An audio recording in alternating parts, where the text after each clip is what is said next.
எங்க போனாலும் ஜாதி இருக்கக்கூடாது, ஜாதி பேர் இருக்கக்கூடாது, இது இருக்கக்கூடாது, அது இருக்கக்கூடாது, இந்த ஜாதியில பேர் வைக்கக்கூடாதுன்னு சொல்லுதீங்களே. ஆனா நீங்க மட்டும் கோயம்புத்தூர்ல மேம்பாலத்துக்கு நாயுடுன்னு பேர் வச்சிருக்கீங்களா? இது ஜாதி இல்லையா? ஏன்னா தேவங்க போனார் நாடா இது மட்டும் தான் ஜாதியா? இது நாயுடுங்க ஜாதி இல்லையா? எல்லாரும் கொந்தளிச்சுட்டு கிடக்காங்க. எடுத்தாலும் கை நீட்டி இலவசமா தாங்க தாங்கன்னு சொன்னா அவன் சொல்றது கேட்டுதானே ஆகணும்.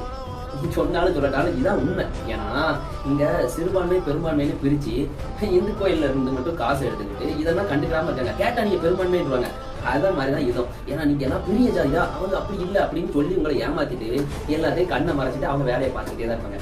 அதனால நீங்க இந்த ஜாதி இந்த மதம் இருக்குல்ல ஒண்ணுமே இது அப்படிதாண்டா இருக்கும் அப்படின்ட்டு நம்ம எங்க போனாலும் தமிழை இங்க இருந்து வெளி ஸ்டேட்டுக்கு போயிட்டா நீ எந்த ஜாதியும் கிடையாது, நீ எந்த மதத்துக்காரனும் கிடையாது, போனா தமிழை எங்க போனாலும் தமிழை இதைத்தான் கேட்பாங்க. இன்னும் இந்த ஜாதி மதம் இது நம்மள சங்கத்தோட வேலை தான்.